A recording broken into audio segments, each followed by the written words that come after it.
Welcome in, ladies, gentlemen, everything in between, and sports fans as a whole. It is a pleasure to have you all join us here on this Wednesday evening for one of your favorite places to catch podcasts.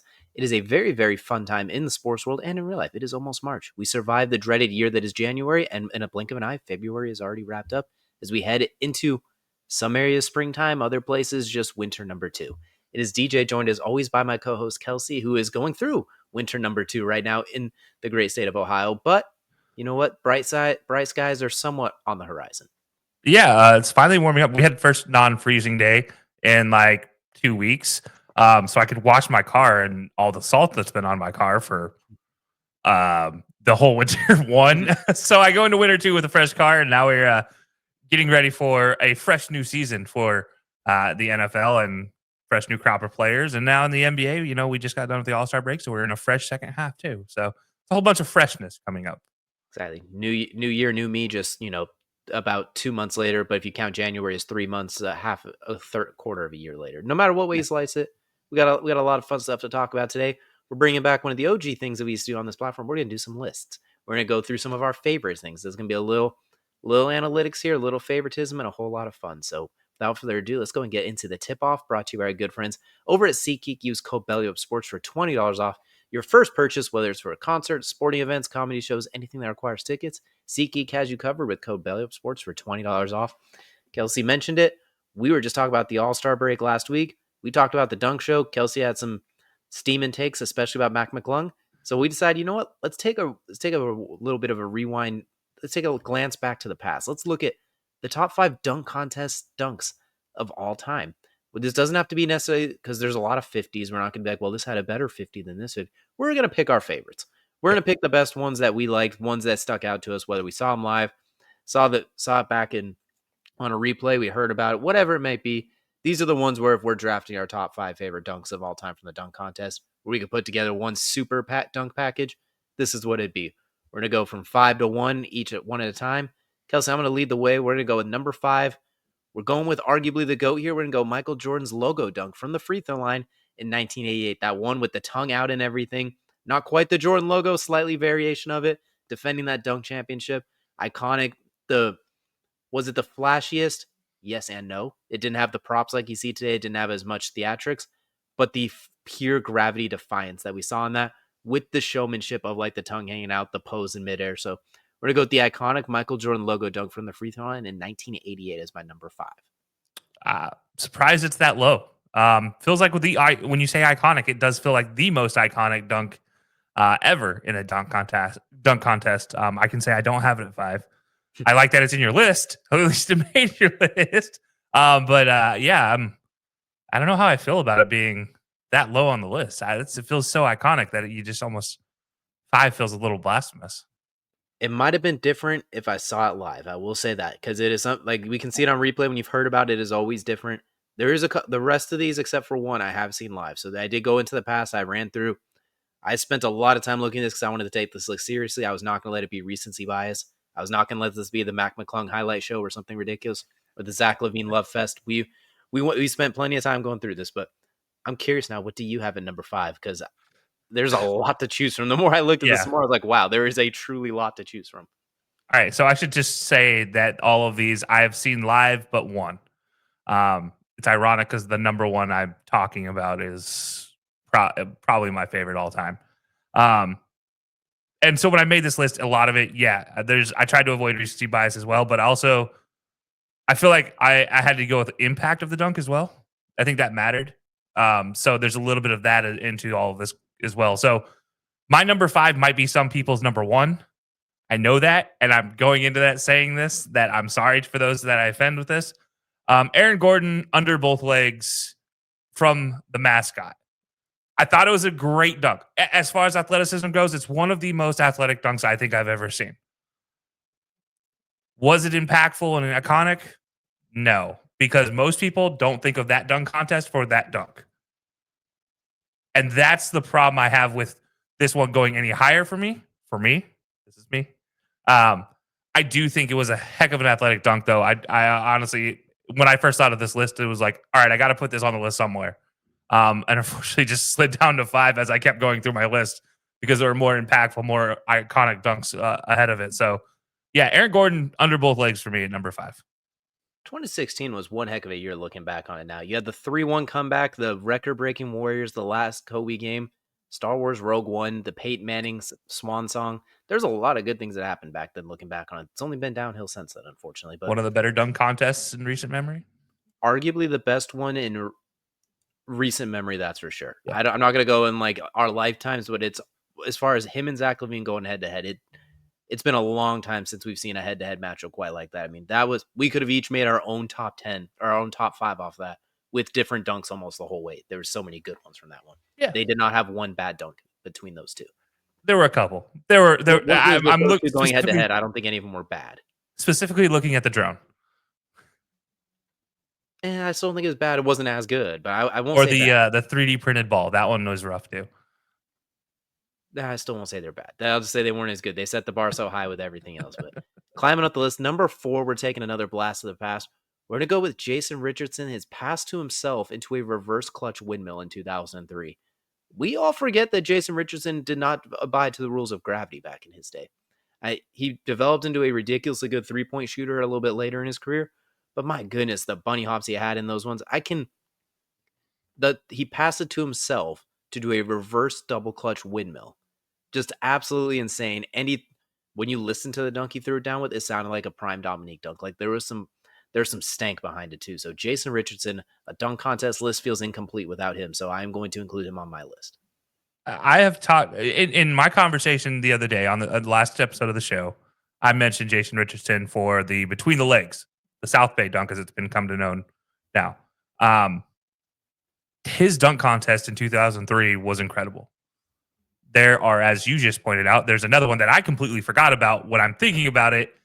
There are 4 other dunks that I also think about from him. I agree that Jason Richardson should be on these lists. He's not on mine. At least one of us got it covered. but at least one of us got into the top 5. Yeah, I do think Jason Richardson was an incredible dunker at his time. I honestly didn't think of him when I was making my list. That's my own fault. But it was also in that stretch, like just after Vinsanity, what am I going to get next? And when I'm thinking about the stuff I've seen, it was not necessarily the most like standoutish at the time. It was kind of that dead period between Vinsanity, but before Superman, Dwight Howard really kind of took it by storm. Yeah. So it was just a weird spot for me. And that's why Jason Richardson fell into the gap there for me. But I appreciate you having him at number 4 for sure. My number 4, though, I am going to go recency. And it is one that I blew up all of our group chats that you and I are in not too long ago. And that is Mac McClung over the top of the center of the car. I stand by this, and I will say this again. We have never seen a guy dunk over the center of the car. We have also never seen a 6'2" guy go over the center of a car. Again, yes, his heel clips the windshield. That's a full-size car. That is your mom's Kia that you just jumped over. Just jumped over it. We've all seen the videos of Kobe supposedly jumping over a Lambo, speeding past him, all that stuff. No way he ever did it. No, his contract would never allow that. But Mac McClung legitimately jumped over a car and dunked the ball. I can't think of a more athletic, more impactful dunk especially when we're trying to revive a dunk contest and keep it alive going forward. And yes, I've talked about the athleticism of these guys, and it's getting more and more insane. But Mac McClung has put it on another level. He is a showman with his dunks. That's what we're missing from a dunk contest. We need more showmen. And Mac McClung is, as of now, he is the last great showman we're going to see in the dunk contest. 3 straight dunk contests. And this is the dunk that set him up for that 3rd straight dunk contest victory. So that's why, for me, I have him in my top 5. And yeah, it's recent, but honestly, it's as soon as I saw it, I was like, that's up there. Like it was way better than Blake jumping over the hood of the car than standing on it because he barely made it over. He didn't even fully make it over. He dunked the ball while he's still halfway across. Anyways, I digress. So, but yeah, Mac McClung, number 4. What is interesting is after that dunk too, you saw John Morant on Twitter saying, I might have to do this next year. Giannis saying, I'm in. They're saying like Aaron Gordon, Zach LaVine, you want in. So it might even add a little bit of extra spice with getting some of those other big names that the dunk contest hasn't seen in recent years as well. So it might if we're going impact, it might end up climbing up real quick depending on what we see moving forward for sure. Yeah. Next one, I'm going to talk about one that gets lost in the annals of time, and When I found it, I was like, you got to be kidding me. If someone did this today, it would be all over the place until they realized it had been done before. Cedric Cabello's 1992, a blindfolded dunk. Literally blindfolded from half court, running two-handed dunk. Literally can't see and dunks the ball the first try. Have you ever tried to walk in the middle of the night when it's dark? You stub your toe when you're out for the count. The man in front of millions of people ran and did a two-handed dunk with a blindfold and didn't fall. He stuck the landing on top of it. So it's not like he survived or just made it happen. Some of us can't even walk after you turn the lights on too quick and you're blind for a second. Some of us can't even function in that. He dunked a basketball in conditions somewhat similar to that. That's incredible. So Cedric Cabello's 1992 blindfold dunk for me at 3. I've forgotten until you said his name. And then that's on me. I should have thought about this one as an amazing dunk. I will even raise you one more for people can't do this. People can't even walk 5 feet in a straight line. This man ran 42 feet in a straight line, blindfolded, and then did some kind of athletic feat, like dunking the ball. The amount of precision that goes into that, the amount of wow, words. The amount of mentality, like strong mind or Concentration. focus. Thank you. Words are so hard. Thinking of this dunk is just crazy. Yeah, the amount of focus it takes to do that is just insane. And I agree. That's should be on some list somewhere. I'm glad you dove into the annals of this one because that's a really good one. That's a really good poll. Hey, you know what? I have no doubt that your number 3 is going to be solid though as well. The question is, how far back are you digging into the vault? Yeah, not going too far. Well, I guess maybe for some people it's far. For me, it's not too far back in my basketball brain. As you mentioned earlier, there was a stretch of time between Vinsanity and Superman. Well, when Superman came out, so did his arch nemesis, the little Green Lantern. I'm going to call him. I don't really know what else to call him. It's Nate Robinson. Um, Nate Robinson dunking over Dwight Howard. That to me, not just a dunk over a 7-footer, Yeah, but to dunk, whatever. I don't care anymore. Dude, for Nate Robinson, the man is 5'4". Like he can dunk. He dunks over 5'6". Yes, I know. He dunks over. He dunks over Dwight Howard. It counts as a 7-footer at that point. But to do it not just to a guy that tall, but to also do it to your competitor. So one, this a little bit of this props goes to Dwight for allowing his competitor to use him as a prop because there's no way, right? That's just in the back of your head. You just think about no way that's happening. And then Nate Robinson to be able to do it. And yeah, whatever ball might have had Stickum on it, I don't care. That was one of the most impressive dunks I've ever seen. And it was to do it in a competition and kind of surprise everybody with it, especially with Dwight wearing the Superman outfit and Nate coming out in the green Knicks jersey. That was such great showmanship to it. Yeah. So shout out Nate Robinson for my number 3, dunking over Dwight Howard. Absolutely loved it. That was a time for the dunk contest with him, Dwight Howard, and some other guys. And it was absolutely awesome. And that's what I remember Nate Robinson for. I'll leave it at that. And more people need to remember what Nate Robinson could do back in those days. He truly defied gravity early on. It was absolutely incredible. So next up, we're going to climb up to number 2 on my list. We're going to stick with iconic again. We're going to Vinsanity 2002. Through the legs dunk off of the T-Mac bounce pass. This is the one that led to it's over, to the GIF. It's over. This is what led to it. Absolutely incredible. Everything he did. I didn't stick with the elbow in the rim. That was an awesome one too. We didn't go there. That the through the legs dunk off of a bounce pass from Trace McGrady while they were teammates. That was just absolutely beautiful. It was a different level of showmanship we hadn't seen at that point too, with the extra layer plus the athletic ridiculousness. That's when I think it really that was at its peak before we got the extra props that people complain more about. This was like pre-props fully maxed out showmanship with, oh my goodness, athleticism. This was also, if I'm not mistaken, the one with Shaq and the camera going, oh, if I'm not mistaken. So just iconic hang it in the Louvre. Yeah, that dunk is impressive. I'm just gonna skip right into my number 2, and it plays exactly on the dunk you're talking about. It's his next dunk. It's the reverse 360 windmill. That to me was the one that highlighted it because that's the one that you have. Oh God, Steve Smith telling people to go home. It's over. Just go home. The announcer at that point in time is saying go home. Or sorry, Kenny. That was Kenny, not Steve. But yeah, Kenny the Jet Smith. And yeah, that's Again, I honestly, you could just put his entire dunk contest here. I'm okay with any one of his dunks here. They all belong, and they could be their own top 5 if we were being honest. So yeah, Vinsanity, 360 reverse 360 windmill, just absolutely impressive for my number 2.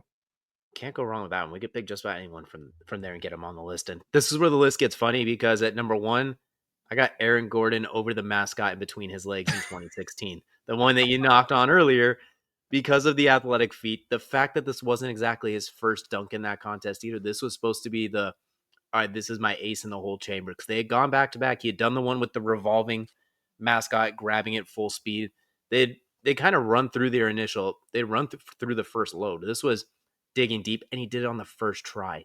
Legs over the mascot, under his legs with the offhand dunk, almost hitting his head on the rim. Just Mhm. absolutely incredible. The timing, the just incredible. This was the best dunk of that contest in my opinion. The problem is he did it right, and then Zach Levine followed up with a 50 of his own, so they had to keep going and keep going, keep going. Almost any other dunk contest, if you throw this one out there, no one is matching that for the most part. To the point of it made both of our top 5 lists. I have it at number 1, you have it at 5, so a little difference there. The point is, it was that just unbelievable, just the athletic feat that it was. Yeah. Well, I'm gonna just continue, like I said, just like I did with number 2. My number 1, the only dunk I did not see in person, but have watched the entirety of this dunk contest 1,001 times. MJ's free throw dunk as my number 1. So reversing our list, you went 5-1 for my pick for Aaron Gordon. You put it at 1. You put MJ at the free throw line as your 5. I put it at my number 1. Challenge or something like there's. I'm just saying, man. Talk about impactful dunks. That is to me. I think of dunk contest, and that's the dunk I think of. No, That I'm only is challenging the it that I dunk. think you read my list first. Like I think I'm calling collusion here. Especially now that I think about what I said, where this could be some people's number 1 dunk, but it's my number 5. It's foreshadowing. It's such a beautiful thing. I wish I was that good, and I could read minds like that. But no, MJ, man, that free throw dunk was just something else. It's everybody's tried to replicate it. Nobody's been able to try to do it with the same impact, the same confidence level. And before him, it was Dr. J that did it, and Dr. J's didn't even look that good originally. So, and Dr. J probably flew farther, and I'll leave it at that. But Serge Ibaka also flew further, but it still didn't look as good. He's scraping rim. It just doesn't look as good as when MJ did it. As MJ had a little bit of flair to it. It was a little bit of nastiness to it. And you just think about how good of a player that is coming from arguably the GOAT. Yeah, like that's what a dunk contest should be, whether or not it's over the top or, an insane level athleticism dunk. It's one of the most impactful for me. So yeah, MJ's free throw dunk is my number 1. Absolutely. For those of you watching on the videos cast, leave a scale of 1 to 10 how good my poker phase was when Kelsey's like, this might be someone's number 1. I think I did a pretty good job hiding that, but you And can't hate on. everybody can leave a 0 for how good my poker face was when I heard your number 1. I say MJ's logo dunk from the free throw line. Honestly, it was his second free throw line dunk, if I'm not mistaken, too, because I think he did it a couple years earlier, but It without the didn't. same player. So honestly, you can't really go wrong with that one as well. There's a reason it made both of our top 5s, like just different order. But let us know in the comments below whose order you think was better and which one. Well, we know we left some off. There's 1,000 really good dunks to choose from. Surprisingly, that's part of the reason that it's had some lull moments over some of the recent years. Is we've seen everything. It feels like it really takes some creativity and getting it right the first time. That's really hard because you have to go so extra these days to have something different, but that makes it even harder to do on the first try. So, you know what? Let us know in the comments below which list you like better and which dunks you think should have made the top 5. But it's going to wrap it up here for the appropriately named tip off, which is going to now take us into the main event. And for the main event, it's only fitting that as we end the month of February and start to head into March in just a handful of days, it's NFL draft combine season. Or it's the NFL combines are around the corner, which means the NFL offseason, which is around the corner, which means it's time to start talking about NFL draft prospects. The Super Bowl just ended not even 3 weeks ago, and we're already into the next season. That's the way it works. We know how big we are on the combine and the draft around here. One of our favorite things to talk about on the podcast at any given point.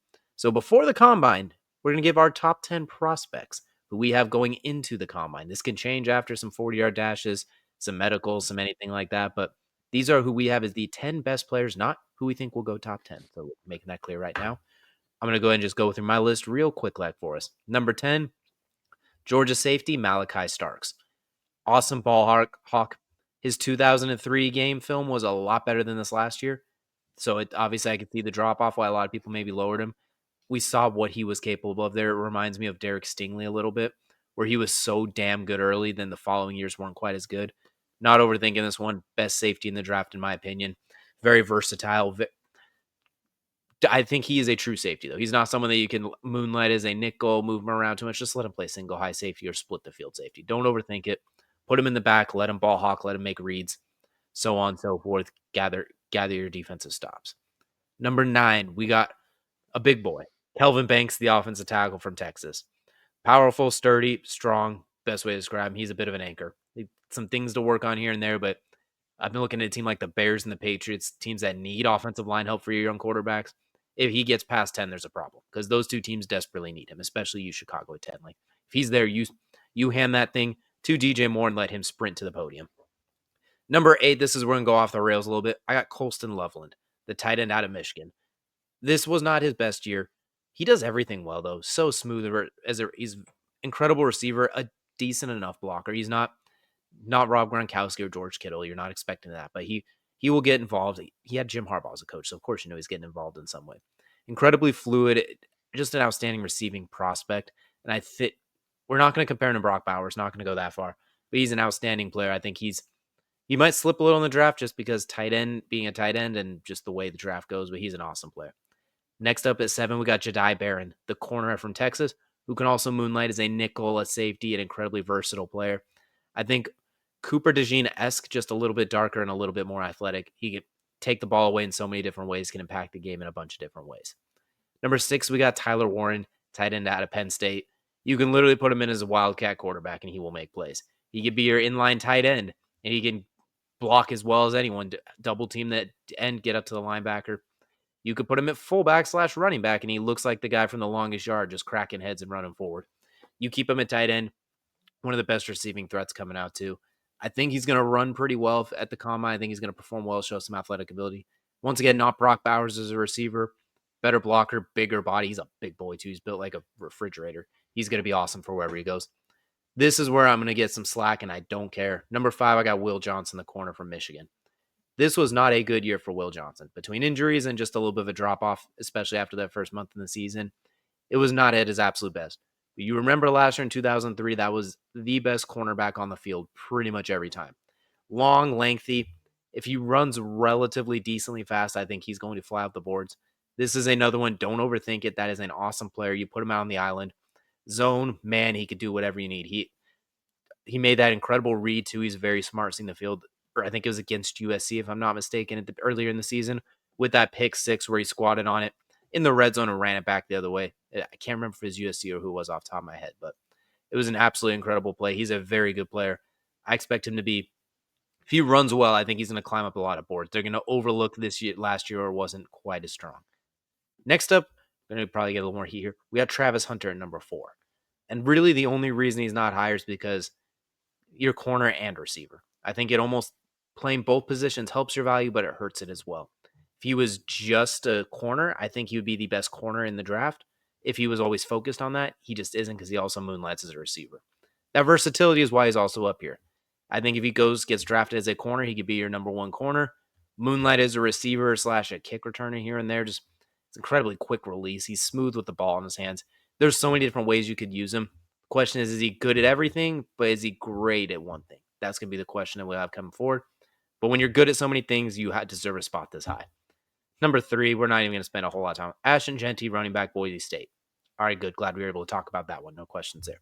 Number 2, we got a big fellow. We got Mason Graham, the defensive tackle out of Michigan. Absolute unit in the middle of any defensive line. Great leverage, incredibly physical. Good luck moving him in the run game. We saw when Michigan played Ohio State. They tried to run at him with a significantly better roster. That is a national championship roster with 2 first / second round running backs. They couldn't get a damn thing going because Mason Graham he took away the middle of the field. And as a pass rusher, he's incredibly effective up the middle. So Mason Graham, number 2. Number 1, Abdul Carter. Athleticism, size, strength, speed. He's pretty much the full package as a defensive end that you want. Some people, you can look at moments in the game film where maybe it's not as electric, and he's not 1,000 miles every pure second of every minute of every moment. He's every time he needs to make a play is awesome. Sure, you can look at like, oh well, in the game against Notre Dame, he tried to strip the ball and the guy scored a touchdown. Game was kind of it's okay. You try to strip the ball there. Like you can nitpick at this point, but when you're looking at the best player in the draft, I think it's Abdul Carter is right there with everything he brings to the table. Outstanding edge rusher, and I think he's going to be a 10 sack guy sooner rather than later. And Penn State has a knack for sending out these high level edge guys. I think he's just the next in a long line. Yeah, I like a lot of your list. I don't hate it, and I have maybe a couple of different places of my list than yours. I added a couple of guys that you didn't. All But right. overall, I didn't really hate any of your list because I finding the top 10 prospects pre combine are so hard. I think it's I love guys who are able to put out draft mocks and everything early pre combine. I respect the ability to try to do that. I also hate being really wrong. So Hmm. I hate when I'm really wrong on draft mocks. And I think pre combine, it's hard to figure out who actually is a good prospect for the NFL because, to be honest, there is a difference in the athleticism that goes into it and the work that goes into playing in the NFL versus college. We haven't even done So any film study yet either. This is basically just like what yeah, we watched during the season. This is not even our draft coverage time yet, technically, either. So we don't even have that yeah, extra. Oh, he did that now. exactly. Well, okay, I've done it for one guy, but Hmm. but yeah, I agree, and I think that's what's hard about these top 10 lists. That's why I don't hate it. I think your top 10 list is not far from probably where it ends up shaking out for as far as talent goes. I think obviously top 10 draft picks is just like, hey, what do you want? Yeah, top We're going 10, to see a quarterback. when you start throwing in positional value, that's going to shake this thing way up. Like, I love Will Johnson more than 99.9% of people. So he is not going. If he goes top 10, I'm not going to make any more bets because I already got a few of those already on the line right now. But I will be pleasantly surprised because I think I'm the only one that's still really high on Will Johnson. I think most people have him in the teens, like a Well, top 20 player where if he goes like 15, 16, that's a good spot for him. But I think I'm the only one who that dares to have him in the top 5 right now. yeah, sure, totally. Well, okay. You know what? I think I've spoiled enough by the sounds of it. Kelsey, it's your turn. Let's hear your top 10. So as I said, my top 10 it starts out with a guy who I have watched a lot of film on. There we go. Now, I have watched a lot of film on. Somebody I'm really high on as an edge rusher, and he's probably in most people's like 25, 20s through 30s range. But he should climb up a lot of boards in the combine. So for me, I've seen him play. I think he's really talented. His power, his core strength, his motor, all big plays, and that's Mike Green from Marshall.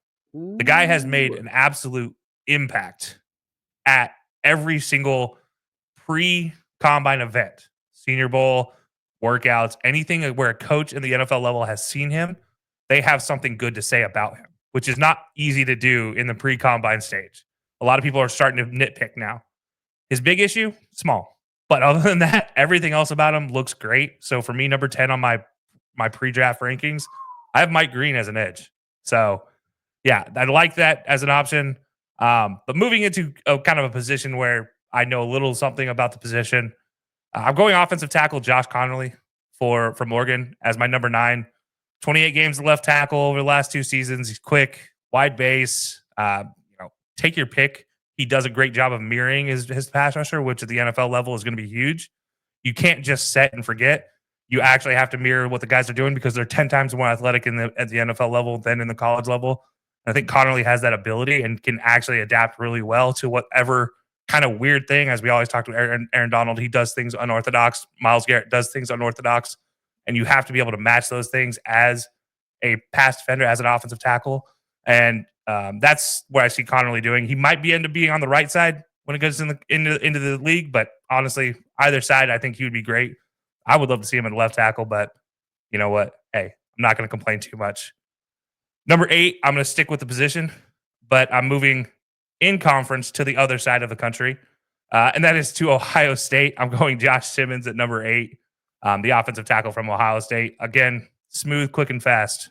He's as an offensive tackle, can you ask for more? Being smooth with it, being quick, being able to get in front of your pass rusher, get in front of a guy that you're trying to open a hole for, and be able to block your man, get to the second level, get in front of your defender, or even stretch to the third level to get it blocked downfield. Those are all big pieces of what Simmons can do. And he's a guy that you saw it for Ohio State's run this year. Impact, he's there. At the NFL level, we'll have to see, but I think impact-wise, he's there. Also a guy who spent a full season at right tackle when he was with San Diego State, played left tackle every game at Ohio State. He has experience on both sides, so he can play both sides wherever you need him to plug and play. So maybe you draft him for a future left tackle, but you hold him as the right tackle right now. That's fine. We'll see what he can do. But yeah, that's why Josh Simmons is my number 8. And now, DJ, as I pointed out, you're not the only one still high on Will Johnson in your top 10. All right, Will Johnson for me is my number 7. He did have a down year. That's why he's 7. That's why he's not number 5 for me. But yeah, lockdown corner, excels at being able to read a receiver and react. And I think that's huge. Smooth hips, able to sit on routes that he just knows coming. Yeah, he's a film guru. He studies film, knows what's coming. You mentioned the USC game. That is a kind of perfect example of what he can do. Ohio State was also a perfect example of what he can do as a corner. So he's an absolutely interesting piece for me. Might be the best pure corner on the draft board this year. And by best pure corner, I am considering Travis Hunter as not a pure corner. So yeah, I think Will Johnson is probably my odds on for best corner here. But yeah, that's my number 7. Number 6, I'm going to go to the SEC finally. And I am going to go with Walter Nolan, Ole Miss. Former Texas A&M guy, and transferred because the guy that they had there was taking all the love and Sanders. And Walter Nolan needed to make an impact. He went to Ole Miss and did just that as a defensive tackle. An absolute stud of a defensive tackle. Interior defensive linemen are hard to come by. And there's 2 in my top 10 list. And this is the first of the 2. So Walter Nolan is a guy that you need to look out for. Does a great job of just holding his position against runs, but also can strip against the run blocks, has great counters against the run. And then he can also get after the quarterback in the pass game. Not something I really ask a defensive tackle to most of the time. I'm just asking you to hold up to a run block coming at you from the center and guard because you're going to get double teamed. And Nolan can do just that, but he can also add the extra element of getting to the passer. So it's going to be something to watch for him. And I'm just like DJ. I'm going to go ahead and number 5, Ashton Jeanty. And that's Ashton Jeanty. I don't think I need to say a whole lot more. Dallas Cowboys, you know where to go pick. Okay, thanks. Bye. Number 4, Tyler Warren. I'm a little higher on Tyler Warren than DJ was, but that is because I watched him firsthand destroy every team that he possibly matched up against. I think I bet against him 3 times this year, and I lost all 3 bets by a lot. And Tyler Warren was the reason I lost all 3 of those bets against Penn State. So thanks, Tyler Warren, for that. And so in response, I'm going to give you the Luka treatment and put you high on a list right now because that's what ends up happening. So maybe it's the curse. I don't know. But yeah, Tyler Warren, number 4 for Penn State, just an all-around good luck trying to stop him type of guy.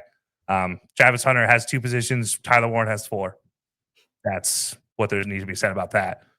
Abdul Carter is my number 3. Penn State guys back-to-back on my list. I love everything from Abdul Carter. He's got a great speed rush. I'd hate to be a tackle on the end trying to stop him. Quick hands, smooth hands, and strong. Those are deadly weapons for an edge rusher, and it gets better every time he gets on the field. Even when he's injured, he was still making impact plays. So take that, give him a full healthy slate going into the next year as a rookie. Give him a team that he has something to, he can actually do something with. God forbid the Ravens have a pick while he's on the board. He's going to be a Raven. Do we need that again as NFL fans? Probably not, but it's probably what's going to happen. Just based on the way things always end up working out if Abdul Carter somehow slips past 10. So yeah, give me Abdul Carter at number 3. And then number 2, God, I just realized I have a lot of Big Tens and it doesn't get better here. Mason Graham, my second defensive tackle, the better defensive tackle for me out of Michigan. Absolute stud. His game record is the best thing I can say about him. He does everything well as a defensive tackle. I said, you don't have to necessarily get after pass rusher. Well, he gets after the pass rusher. You have to hold up against the block. Well, he holds up against the run block, and then he breaks down the run block and then gets to the quarterback or gets to the running back, gets to the ball carrier, whoever that is. Destroys double teams, slips him like kind of an escape artist does. Harry Houdini has nothing on Mason Graham when it comes to slipping run blocks. So yeah, definitely somebody to watch out for. We'll see how he does in the combine. Defensive tackles, I don't really worry about the combine. I'm not looking for Chris Jones type of running out of anybody. So yeah, give me Mason Graham as my number 2 here. in the draft prospects, and that leaves only one guy as number one. Um, I don't think it's a surprise to anybody's Heisman Trophy winner, two position player. Probably, I don't think he's going to play one of these positions long term in his career, but I think the other one he probably has a great chance at. I'm going to go Travis Hunter as my number one. I don't think he stays as a corner in his career. I think he has great instincts on the ball, which is why I don't think he stays as a corner. I think he'd be much better served just playing a center field role as a safety, but that's not this conversation. I think his athleticism, I think his tools are going to transition well to the NFL given time. But I think the first thing that he's going to do is he's going to be an impact player, making differences in special teams and then making differences on the offensive side of the ball. And that's what I think Travis Hunter is going to do. And yeah, that's why Travis Hunter is my number one. I really don't have a whole lot. My notes are literally just Travis Hunter. So I don't think I need to say a whole lot more than that. So yeah, that's my top 10, DJ. All right, a few things. First of all, even when we have a list with that's very different, we end up both with one guy in the exact same spot with Mason Graham at 2. I guess this is a pro fat guy podcast, as we've established over the years, between offensive and defensive linemen. And you know what? Mason Graham exemplifies that. I'm glad to see that you are also a Will Johnson guy. I do got to correct myself. While he did have a pick six against USC, that is accurate. The pick six I was talking about was the Fresno State one. He had 2 touchdowns, and I got them confused. As a corner who played 5 games, and he gave you 2 touchdowns. I will leave that at that. The rest of it, I think we had a lot of similarities for sure. I like having Green on there too, because you know what he is to me? He is a defensive lineman version of Zay Flowers from a few years ago. A smaller school, kind of, not as well known, gets to the combine. But once that starts, like, oh, he can play with the big dogs. Okay. It's like Zay Flowers coming out of Boston College. They were like, okay, I mean, he's talented. Let's get him out there. We'll see, oh, he can play with these guys. He was just lost in Boston College. And I think we're going to see the same thing with Green a lot. I think he's going to test well. He's going to fly up there and he's going to get taken in the first round, I think. I think he has made himself a first round pick, and I think I don't think he has the freakiness of some of those Georgia guys, so people might not fall in love with him at the Underwear Olympics to the same extent as they will with Michael Williams, the petrodactyl arms. Yeah. But I do think I like getting some love for him because he is literally Zay Flowers from me, just a defensive lineman this year. A small school guy who is he's making moves as soon as he had the opportunity. He went out there and took advantage of every moment he got. So I like that one at number 10 as well. Yeah, he reminds me last year of how Braden Fisk tested, is where he was good on boards. Like he was a 30, 35, 40 guy on most boards, but by the end of the combine and by the end of his pro day, the guy was he needs to be drafted right after Jared Verse type of guy, like right after his own teammate. Obviously, it didn't work out that way down the road, but that's what he reminds me of, is where he's going to make the impact in these moments. I mean, you could even say Jared Verse for that matter, as far as how he flew up boards and flipped over Fisk itself. And then, obviously did get drafted in the first round. But I don't know with Green. I don't know if teams are going to love that, the fact that he's a Marshall guy. Although the 3 biggest Marshall guys I can think of all had pretty good careers, and Pennington, Leftwich, and by the way, Randy Moss. Emphasis on that one. Yeah. So, yeah, I don't hate the idea of seeing Green being a guy that people are going to learn to love.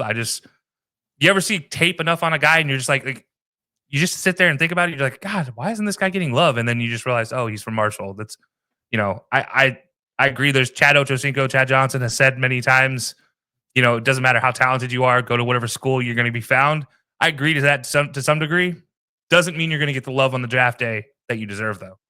And I think Mike Green, I'm worried that he's going to be that guy, much like Quinn Miners was, where didn't get necessarily the love he deserves going into draft day. But eventually, they get that contract. As interesting as sometimes we can see the antithesis of that too, with Khalil Mack coming out of Delaware, and then ends up being taken number 5 Buffalo. Excuse me, Delaware's Joe Flacco. Wrong random small Northeast school, but and ends up going number 5 when a lot of smart people wanted him to go number 1. So that's very interesting. It could go one way or the other, but I do agree with you on that one. The other one I'm going to look at that we both had on there is we both had Tyler Warren really high. We both had him as tight end 1, especially. It's a good tight end class. There is some talent there, but I think we're both in agreement. Sure, all the other stuff he can do is cool, like the fact that you can actually give him the ball as a quarterback. You put him at fullback. That's fun. But as a true tight end, you stick him at that Y spot on the end of the line. You run outside zone to his side. He picks the linebacker, picks the end, comes to the linebacker. You let him run that post corner. You let him run up the seam. He's not Brock Bowers. Brock Bowers is a fully different type of tight end. He's a supersized slot receiver who is incredibly dynamic. Tyler Warren is your traditional tight end who I think does a lot of those things well. He's very different than Brock Bowers. Like if you compare Yeah. them, Brock Bowers is higher in my opinion. They're very I, different, but Tyler Warren does a lot of really good things, and that blocking is going to be a difference maker. yeah. If you're going to compare him to anybody, I think it's a very easy comparison to say Tyler Warren is the new George Kittle. And for Brock Bowers, he is the Travis Kelsey, Anthony Gonzalez prototype. Tony Gonzalez. Where, sorry, Tony, yeah, Anthony, Tony, whatever. Anyways, yeah, he's that style. Whereas Tyler Warren is more of the can block, and can be an inline blocker, but it does a great job going up and like high pointing the ball. He's a natural pass catcher, and his runs after the catch are good luck trying to tackle the guy. Whereas with Travis, you look at that, and that's what him and Brock do well is just they're pass catchers first, but they're not necessarily pro A blockers. They're, you're going to bring in another tight end if you need to get that edge. That's the way I look at it. There's a couple plays you'll probably leave them out there, but for the majority of them, you're going to bring another tight end to go get that block. And Tyler Warren, you don't need that. Tyler Warren will go get that block, or he's going to put himself on the line trying to get that block. Similar to George Kittle's mentality. So that's where I have, if you bring up Brock Bowers, that's where I have those two kind of compared in my mind. Same, and I will say, as much as we are raving about Tyler Warren's blocking. I'm not going to put him in that Rob Gronkowski situation because that's an extra offensive lineman blocking who also happened to be an elite receiver. Tyler Warren's a really good blocking tight end, not a offensive lineman extension. The last one I'm going to look at for both our lists is neither one of us included a quarterback. No Cam Ward, no Shedeur Sanders. My reasoning for it is very simple. They are both talented. They are good, but I think this situation is going to determine how good, more so than like last year when we had 3 guys each in our top 10 prospects. And you could have made a case for 4 or 5 of them. Like it was there's a reason 6 quarterbacks were in the first 12 picks. Like they all had some sort of thing where like, oh, yep, we'll build around that. Cam Ward's very talented, obviously. Strong arm, can move, unnecessarily calm in the face of pressure, almost to a fault. Extends plays very well, can zip the ball, a watermelon through a pinhole 40 yards down the field. Kind of got to reel him in a little bit. Wherever he goes, got to reel him in just a touch a little bit. Just got to tighten some things up there. Shedeur Sanders, the complete and utter opposite. He is as flashy as it comes when it comes to persona and everything like that, but on the field is as unflashy as you could imagine. It is very much 1, 2, 3, ball out. Ding, dong, ding, dong. Like it is efficient, nothing flashy, not a really that strong of an arm at all. Good, fine arm. Not an athlete, which is weird to say about Deion Sanders' son. When you compare him to like a Jane Daniels, Lamar. He's athlete enough. He can move a little, but he's like maybe not even quite a Joe Burrow athlete. Like he can move a little bit, but he's not running. He's not scooting from people. He might make a guy miss in the pocket, but he's gonna be real comfortable in that little 4 to 5 yard spot throwing the ball. So I like Shedeur, and this is part of the reason I will start it now, as I've started before. Shedeur to the Raiders makes the most sense, and you will hear about it ad nauseum up until draft time. But I digress. Both quarterbacks, I do like both of them. I think they're both first round guys. I don't know if I'm looking at these other top 10 guys. I'm like, these are just 10 best players. So that's why I don't have the quarterbacks up here. As much as I know at least one of them's going top 10, if not both. Yeah, for me. So before we got on the recording, and we talked about this top 10 list, how we should have it laid out, and I asked the question: do we want it to be the 10 most intriguing prospects, or the 10 best talent prospects we have, which we decided consensus that it's best talent. If it had been most intriguing, I will tell you my number 1 pick on this board was Cam Ward. Absolutely. Guaranteed. So this is where the ranking style matters. Like we're talking just talent here. Not saying Cam Ward's not as talented as these guys. He is talented. But on the scale of things, these guys are 92, 89, maybe an 87 grade for Mike Green. On the scales, Cam Ward's like an 85, right? But his intangible grade, if you're Madden players, is that A+ intangible grade. I think the same for Shedeur. He has an A intangible grade, but his grade is like an 83, maybe an 81. And how much of that is him? How much of that was his offensive line? We'll see. The combine is going to tell us a lot, but I think you're right. I think your analysis for both players of what they can do is very ideal for them. It's funny. Cam Ward reminds me of Jay Cutler. And just kind of that gunslinger mentality at times where he's like, you know what? My arm is great. I can do literally whatever I want with the ball. And I will do whatever I want with the ball. He can put touch on it. He can put it on a line. He can do whatever, put it wherever on the field. Shedeur is kind of, and I hate to use this comparison because everybody's been talking about the relationship between Dion and his dad and this guy, and that's Tom Brady. But that's what he reminds me of. He's a check down merchant, a pocket merchant, if you will, where he's a guy that he's going to slide around the pocket. He's going to make the best play for his team's continued success. Something that everybody, literally everybody, hated Patty Mahomes for this year. That's not what they want to see from Patty. That's not what they will love to see for Shedeur. But I do think Shedeur does have a little bit of deception in his athleticism. I do think he's a better athlete than most people give him credit for. I agree, though. I don't think he's necessarily going to go out and scramble for 150 yards ever. But I do think seeing a 50-yard game from him is never out of the realm of possibility. Similar to what we saw a game with Tom Brady getting 51 yards, which was a shock, but he scrambled 5 times for 10 yards. Well, 1 time for 11. So like those are the type of things you see from Shedeur. It's very Tom Brady-esque, very check down merchant-esque, which if you're trying to run an offense, you couldn't ask for anything more. You could ask for a great arm like Cam Ward, but if you're trying to win, you want a Shedeur. And if you're trying to make exceptional plays and make it mediocre to slightly good offense, maybe not great offense, a lot better, Cam is your guy. And that's where the dynamics between the two. So it's not necessarily talent. That's why they're not in the top 10. They're like 12 and 14 on my list in this list. But like if they were intriguing, I could talk about those two alone for an hour. So yeah, it's so close for them though. I'm interested to see what they do at the combine. I will say with both of them, I think where they go is going to be the biggest factor. Yeah. I know I said that earlier, but I'm going to hammer that home once again because let's say they both go in the top 10. Let's just say that's going to happen. Cam Ward makes a lot of sense to somewhere maybe like the Giants, who has a Malik Neighbor, somewhere a player he can really test that arm with, a Wan'Dale Robinson, just occasionally flick the ball, that RPO game with his quick hands, that sort of thing. Tyrone Tracy out of the backfield to kind of just clear things up. Andrew Thomas, an elite tackle for the 4 games he's healthy. Evinia will not be playing right tackle, I imagine, so that'll help out on that side as well. Just the ability to end Brian Dabble, what we saw him do with Josh Allen. I think it sucks you're going to have to deal with the Commanders and the Cowboys with Micah Parsons and the Eagles and that death pass rush. But I do think that's an offense that makes sense for his skill set. Something like that. Maybe even the Jets if he ends up being in there where you got Garrett Wilson, Breece Hall, etc. Shedeur to the Raiders. We have a lot more weeks to spend on this. I'm going to talk a lot more in depth about this when we return to Mock Draft Mondays in a couple of weeks. But you talked about the Tom Brady connection with the Raiders as well, Dion, all that. Brock Bowers fits his play style perfectly. You put him in the slaughter tight end, the ultimate mismatch, gets open quickly, yards after catch. Shedeur, you mentioned distributor, Drew Brees-esque.